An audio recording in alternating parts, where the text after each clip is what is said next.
오늘 우리에게 주시는 하나님의 말씀은 시편 97편 1절부터 12절까지의 말씀입니다. 제가 가지고 있는 구약성경 페이지 874면에 있습니다. 시편 97편 1절부터 12절까지의 말씀을 우리 모두 한 목소리로 같이 읽겠습니다.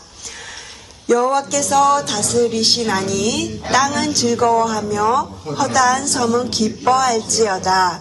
구름과 흑암이 그를 둘렀고 의와 공평이 그의 보좌의 기초로다. 불이 그의 앞에서 나와 사방의 대적들을 불사르시는도다. 그의 번개가 세계를 비추니 땅이 보고 떨었도다. 산들이 여호와의 앞 곧 온 땅의 주 앞에서 밀랍같이 녹았도다. 하늘이 그의 의를 선포하니 모든 백성이 그의 영광을 보았도다. 조각한 신상을 섬기며 허무한 것으로 자랑하는 자는 다 수치를 당할 것이라. 너희 신들아 여호와께 경배할지어다. 여호와여, 시온이 주의 심판을 듣고 기뻐하며 유다의 딸들이 즐거워하였나이다. 여호와여, 주는 온 땅 위에 지전하시고 모든 신들보다 위에 계시니이다. 여호와를 사랑하는 너희여, 악을 미워하라. 그가 그의 성도의 영혼을 보존하사 악인의 손에서 건지시느니라. 의인을 위하여 빛을 뿌리고 마음이 정직한 자를 위하여 기쁨을 뿌리시는도다. 의인이여, 너희는 여호와로 말미암아 기뻐하며 그의 거룩한 이름에 감사할지어다. 아멘. 하나님께 다스림받는 사람의 기쁨이라는 제목으로 오늘 시편 97편으로 은혜를 나누겠습니다. 저희가 읽은 이 시편 97편은 이 저자에 관한 기록이 없습니다. 누가 썼는지 정확하게 성경은 말해주지 않고 있어요. 하지만 학자들은 이것이 쓰여진 시기가 바벨론 포로 생활을 마치고 돌아온 이후에 쓴 것으로 보고 있습니다. 이스라엘 백성들이 이제 바벨론에서 모든 포로 생활을 마치고 이제 돌아와 보니까 예루살렘은 어땠어요? 예루살렘은 황폐해져 있었습니다. 성전은 불타 없어지고 왕도 사라졌고 그리고 나라는 강대국에 의해서 그 지배 아래 완전히 이렇게 폐허가 된 그런 상태였어요. 백성들의 마음속에는 이런 질문이 가득했을 것 같아요. 하나님 도대체 어디 계십니까? 하나님 정말 살아계신 거 맞습니까? 정말 하나님 우리를 다스리고 계신 왕이십니까? 이런 질문들이 그들의 마음속에 있지 않았을까 싶습니다.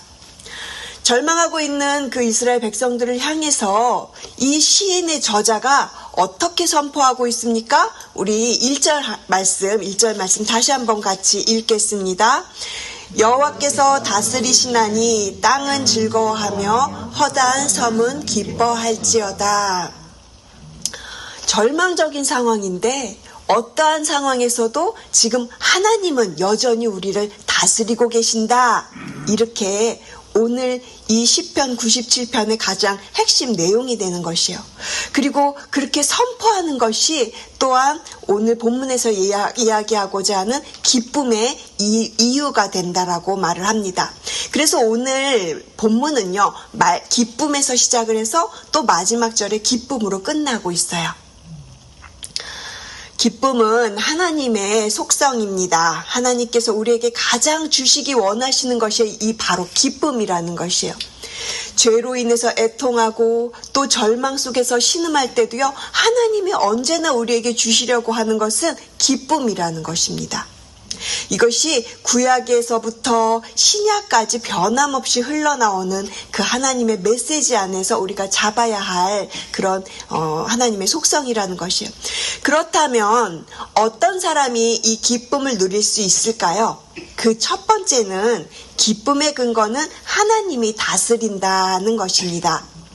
오늘 본문의 첫 마디를 보십시오. 저희가 조금 전에 읽었던 그 1절 여호와께서 다스리시나니, 이것은 선포예요.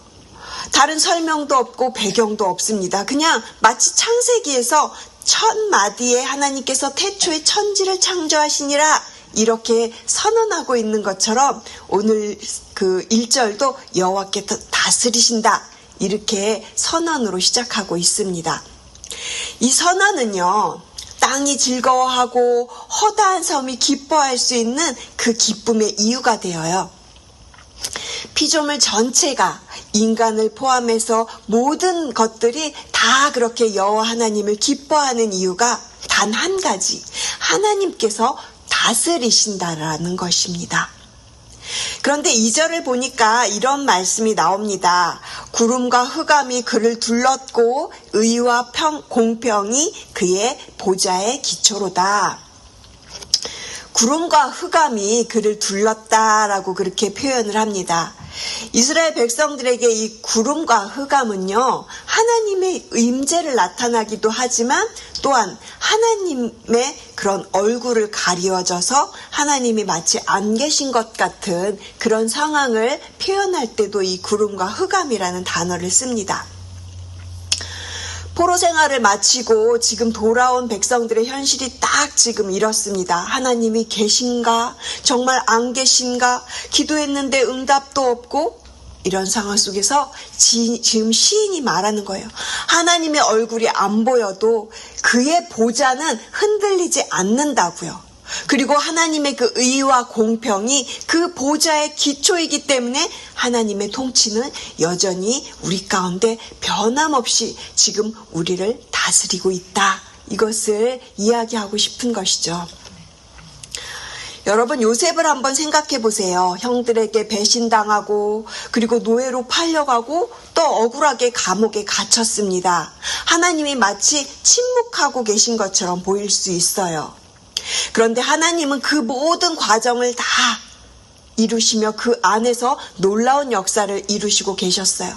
하나님의 통치는 우리의 생각을 훨씬 뛰어넘는 방식으로 일하신다라는 것이 우리가 요셉의 인생을 통해서 볼 수 있는 것이죠.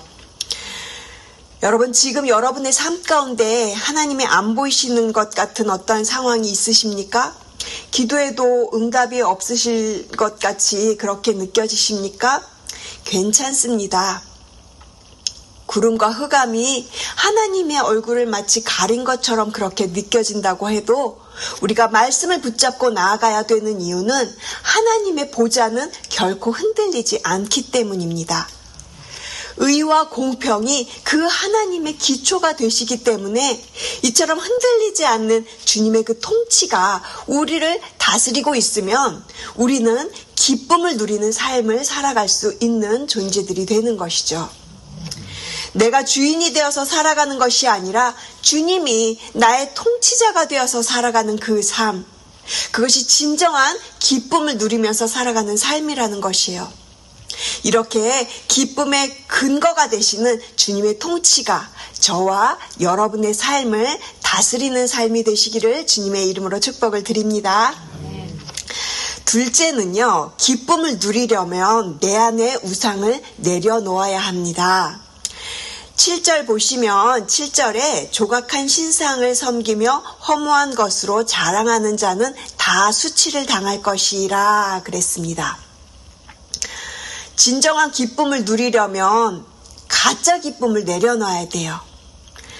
종교개혁자 칼뱅이 인간의 마음을 가리켜서 이렇게 표현을 했는데 어떻게 표현했냐면 우상을 끊임없이 만들어내는 공장이다라고 그렇게 표현한 바가 있습니다.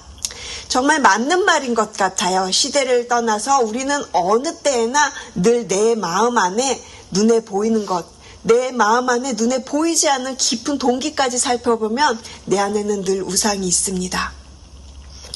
사람은 누구나 불안하면 의지할 것을 찾아요. 돈이 있으면 안전할 것 같고 또 힘이 있으면 흔들리지 않을 것 같죠. 그런데 이런 가짜 기쁨들은요, 얼마 가지 못해요. 결국은 우리는 목말라지고 공허해지고 그리고 우리는 더욱더 또 다른 불안함 때문에 또 다른 우상을 찾는 그런 존재일 뿐이에요. 우상이 무엇입니까? 하나님이 아닌 다른 것으로 내 마음을 채우는 모든 것이요, 다 우상이에요. 시대에 따라서 우상의 모습은 다 다른 모습으로 우리에게 찾아옵니다. 예전에 민경영 목사님께서 설교하셨을 때 현대를 살아가는 우리에게 우상의 모습은 이런 것이다 라고 말씀해 주셨던 것이 제가 기억이 나는데요. 지금을 살아가는 우리에게 우상은요, 돈이나 또한 생각도 우상이 될 수 있다라고 그랬어요. 가치관, 나의 생각, 나의 고정관념, 그리고 편견, 이런 것도 생각의 우상이라고 말씀하셨던 것이 기억이 납니다. 그리고 예수님 당시에 또 예수님께서 문제를 삼으셨던 그 우상이 있었는데요. 바리새인과 서기관들에게 지적하셨던 부분이에요. 그들은 하나님을 믿는다고 하면서 율법을 열심히 지킨다고 하였지만 그들 마음속에는요, 종교적인 우상이 있었어요. 그래서 예수님께서는 그들을 향해서 독사의 자식들아 화 있을진저 이러면서 마태복음에서 말씀을 하시잖아요. 왜 그러셨어요? 하나님의 그 이름 아래 자신들이 갖고 있는 그 자신의 의, 교만, 그것이 가장 무서운 우상이라고 지적하셨던 것이죠. 여러분, 이것은 현대를 살아가는 우리에게도 동일합니다. 우리가 교회에서 열심히 봉사하고 헌금하고 그렇게 수고하고 애쓰면서 모든 일들을 다 감당하면서도 내 안에 종교적인 교만의 우상이 자리 잡을 수 있다라는 것이에요. 나는 열심히 하는데 저 사람은 왜 저러나 하는 그런 종교적인 어떤 판단과 정죄의 마음 또한 이것에 포함되는 것이죠. 이러한 모든 우상들을 하나님 앞에 내려놓을 때 비로소 하나님을 올바로 우리는 예배할 수 있게 됩니다. 그래서 9절 말씀을 보시면 오늘 본문 9절 말씀에 여호와여 주는 온 땅 위에 지존하시고 모든 신들보다 위에 계시니이다 그랬습니다. 제가 이 9절을 영어 성경으로 보니까 이 most high라는 단어가 제 눈에 크게 들어왔어요. 지존자, 가장 높으신 분이라는 표현이죠. 그렇습니다. 우리 하나님은 가장 높으신 지존하신 여호와 하나님이십니다. 모든 신들보다 위에 계신 가장 높으신 분, most high 하나님은 전능하시고 지존하신 분이시라는 것이요. 만유 위에 계신 그 하나님의 통치의 다스림이 우리 모두의 기쁨이 되고 저희 모두의 그렇게 다스림의 삶이 되시기를 주님의 이름으로 간절히 축복을 드립니다. 이제 저희가 마지막으로 우리가 기쁨의 다스림을 누리며 살아가기 위한 삶의 태도를 말하는데 우리 함께 10절 말씀을 같이 읽어볼까요? 10절 말씀입니다. 여호와를 사랑하는 너희여 악을 미워하라. 그가 그의 성도의 영혼을 보존하사 악인의 손에서 건지시느니라. 아멘. 기쁨을 달라고 기도만 하면 그 기쁨이 오지 않아요. 물론 열심히 기도하면 하나님께서 성령님께서 그냥 기쁨을 부어주시는 순간이 있습니다. 그런데 지금 이 10절에서는요. 우리의 태도를 이야기하고 있어요. 기쁨에는요, 우리가 또 행해야 할 어떤 구체적인 태도들이 있는데 지금 오늘 본문 말씀 10절 속에서 하나님께서 우리에게 두 가지 삶의 태도를 요청하시는데 그 삶의 태도 첫 번째는요, 악을 미워하라는 것이에요. 악을 미워하라. 하나님은 악을 미워하시죠. 그래서 하나님은 의와 공평의 하나님이시잖아요. 그런 하나님이 나를 다스리시면 나도 그 하나님이 미워하는 그 악을 미워하게 된다라는 것이에요. 죄를 죄라고 말할 수 있는 용기, 그리고 옳지 않은 것을 옳지 않다라고 말할 수 있는 삶, 이것이 지금 하나님의 다스림 안에 살아가는 그 사람이 가져야 될 삶의 태도라는 것이에요. 그리고 삶의 태도 두 번째가 있는데요. 그것은 여호와를 사랑하는 것입니다. 여호와를 사랑하는 너희여 악을 미워하라 그러셨어요. 하나님을 사랑하는 사람이 악을 미워할 수 있구나. 순서가 중요하죠. 하나님을 먼저 사랑하면요, 그 사랑에서 악을 미워하는 힘이 나오는 것이에요. 참된 기쁨은요, 감정에서만 그치지 않습니다. 하나님의 우선순위가 내 안에 나의 우선순위로 그렇게 들어올 때 그래야 내 삶에 진정한 기쁨이 넘치고요. 그리고 거기에서부터 나의 바른 삶의 태도가 시작이 됩니다. 내 안에 교만과 탐욕이 우상이 가득하고 있는데 기쁨 주세요, 기쁨 주세요. 그 안에 기쁨이 들어갈 자리가 결코 없는 것이에요. 먼저 비워야 합니다. 내 것을 내려놓아야 합니다. 그래야 하나님이 주시는 진정한 기쁨을 우리가 맛볼 수 있다라는 것이에요. 그렇다면 이렇게 하나님을 사랑하고 악을 미워하는 자들에게 우리 하나님께서 어떻게 대해 주십니까? 11절 말씀 보시면요. 의인을 위하여 라고 시작되는 것이 보이시죠? 우리 11절과 12절 말씀을 큰 목소리로 같이 읽겠습니다. 의인을 위하여 빛을 뿌리고 마음이 정직한 자를 위하여 기쁨을 뿌리시는도다. 의인이여 너희는 여호와로 말미암아 기뻐하며 그의 거룩한 이름에 감사할지어다. 아멘. 하나님이 의인을 위하여 어떻게 하신대요? 빛을 뿌리고 기쁨을 뿌리신다라고 그렇게 말씀하고 계세요. 마치 씨앗을 뿌리듯이 빛과 기쁨을 뿌리신다라고 그렇게 표현하시는 것 같습니다. 씨앗을 뿌리면 어떻게 돼요? 싹이 나오고 자라고 열매가 맺잖아요. 하나님의 기쁨이 그렇다라는 거예요. 하나님께서 우리에게 의인을 위하여 그렇게 뿌려주시는 것처럼 우리에게 씨앗을 뿌려주시면요. 우리 안에서 그 기쁨이 계속 자라나고 풍성해지고 또한 그러한 삶으로 하나님께 영광 돌리면서 나아갈 수 있다라는 것이에요. 그 기쁨을 받은 사람들은 누구입니까? 의인입니다. 예수 그리스도로 말미암아 의롭다고 부름을 받은 그런 예수님을 믿는 자들을 그렇게 하나님께서 의인이라고 하세요. 마음이 정직한 자라고 그렇게 말씀을 하세요. 그래서 우리는 우리 안에 우상을 내려놓고 악을 미워하고 하나님을 사랑하는 사람이 되어서 그렇게 하나님의 다스림을 받아들이는 사람으로 살아가는 것이죠. 이 빛을 뿌린다, 기쁨을 뿌린다, 정말 너무 좋은 표현 아닙니까? 저는 이 오늘 본문의 마지막 표현이 너무너무 좋았어요. 하박국 선지자도 이런 고백을 했잖아요. 하박국 3장에 비록 무화과 나무가 무성하지 못하고 포도나무에 열매가 없어도 나는 여호와로 말미암아 즐거워하겠습니다. 내 하나님 여호와로 말미암아 그렇게 즐거워하겠습니다. 그렇게 하박국 선지자도 아무것도 없는 상황 속에서 하나님으로 말미암아 기뻐한다고 고백하였어요. 이것이 어떻게 가능합니까? 하나님께서 여전히 다스리고 하나님께서 모든 것을 합력하여 선을 이루어 주실 거다. 하나님을 향한 그 트러스트, 하나님을 향한 그 믿음이 있을 때 이 기쁨이 가능하다라는 것이에요. 사랑하는 성도 여러분, 지금 나의 삶을 움직이는 것이 무엇입니까? 하나님의 통치입니까? 아니면 우리가 너무 이렇게 세상 미디어를 많이 들어서, 뉴스를 많이 들어서 내 안에 그런 것들로 가득 차 있습니까? 나를 기쁘게 하는 주님의 그 음성, 하나님을 기쁘게 하시는 것이 무엇인지 우리가 그렇게 기도하며 나아가기를 원합니다. 오늘도 이 하나님의 다스림 속에서 내가 밟는 곳마다, 내가 만나는 사람마다 하나님의 의와 공평을 살아내는 주님의 그 통치 아래 살아가는 주님의 귀한 백성들 되시기를 간절히 주님의 이름으로 축복을 드립니다. 기도하시겠습니다.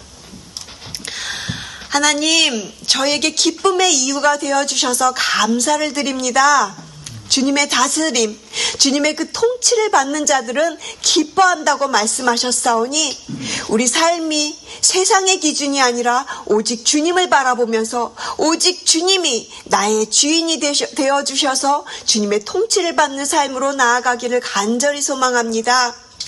주님, 우리가 입으로는 하나님이 다스린다고 하시면서 실제로는 내 안에 원하는 것, 내가 생각하는 것대로 그렇게 살아온 날들이 많습니다. 주님, 마음속에 품어온 온갖 크고 작은 우상들을 오늘 이 말씀 앞에 우리의 기도의 자리에서 내려놓습니다. 주님 깨닫고 주님께 용서를 구하며 나아가는 오늘 하루가 되게 하여 주시옵소서. 이번 한 주간에도 내가 만나는 사람들 앞에서 또 나의 그 결정 앞에서 하나님이 다스리는 삶이 무엇인지 깨닫게 하시고 주님의 음성 들으며 그렇게 악을 미워하고 주님을 사랑하는 그 살 위에 주님 약속하신 대로 기쁨을 뿌려주시옵소서. 어떤 상황에서도 하나님 여호와로 말미암아 즐거워하리로다 이렇게 고백할 수 있는 오늘 하루가 되게 하여 주시옵소서. 감사드리며 이 모든 말씀 살아계신 예수 그리스도의 이름으로 간절히 기도드리었습니다. 아멘.